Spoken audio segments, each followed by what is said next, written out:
बात करूंगा आज मुकेश सहनी यानी वीआईपी पार्टी की। उससे पहले थोड़ी चर्चा जदयू यानी नीतीश कुमार यानी मुख्यमंत्री श्री नीतीश कुमार का वह भाषण आपको पहले सुना दूं। फिर विस्तार से चर्चा करूंगा कि जब 2015 में बीजेपी से अलग होकर राजद के साथ चुनाव लड़ा था और प्रधानमंत्री बनने का ख्वाब श्रीमान नीतीश कुमार जी लिए थे। पहले आप उनका यह स्पीच सुनिए, तब जाकर आपको समझ आएगी पूरी कहानी। किसी भी परिस्थिति में लौट कर जाने का प्रश्न नहीं पैदा होता है।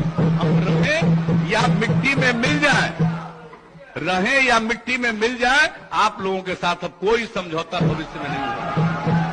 असंभव, अब ये संभव ही नहीं है, नामुमकिन। जी हाँ, आपने मुख्यमंत्री की बात गौर से सुना और समझा भी।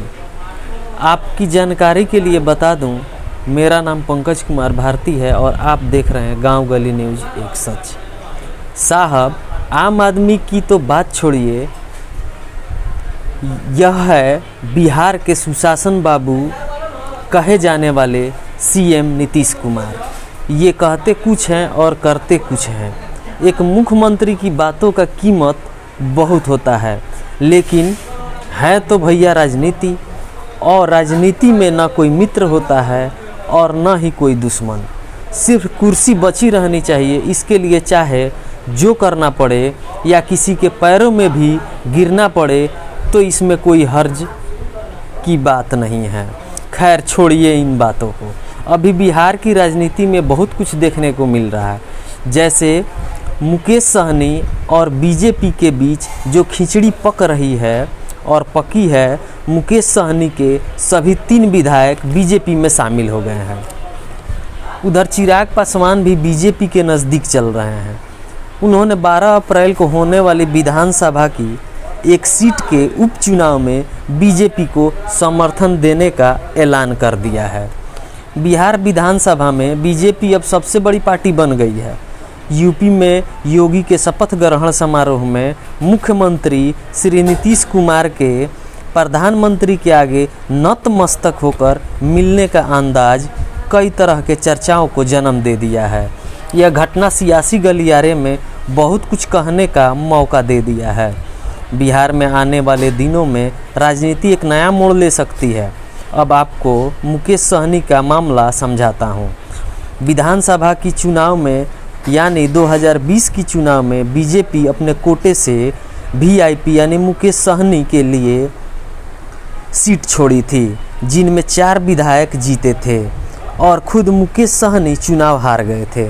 सहनी को मंत्री परिषद में लेने के लिए उन्हें विधानसभा भेजा गया। सहनी बीजेपी और जदयू से जिस तरह की तवज्जो चाहते थे वह उन्हें नहीं मिली। इसी बीच उनके एक विधायक के निधन के उपरांत खाली हुई विधानसभा सीट के लिए जब उपचुनाव घोषित हुआ तो बीजेपी ने इसी सीट पर अपना उम्मीदवार उतार दिया।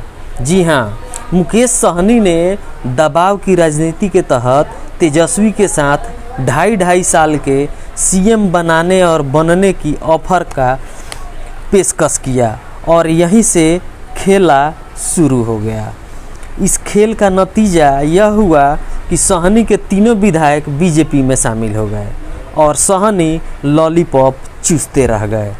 बीजेपी नेता शाहनवाज हुसैन एक इंटरव्यू में कहा कि सहनी के पास चुनाव जीतने वाले उम्मीदवार नहीं थे और उन्हें जिताऊ उम्मीदवार बीजेपी ने दिया था।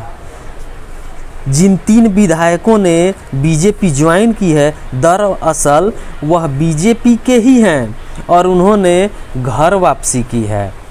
जी हाँ, अब इन सब बातों से अंदाज़ा यही हो रहा है कि बीजेपी या तो सहनी को उस टाइम लॉलीपॉप चुसवाया था या अभी। आप सब बेहतर जानते हैं।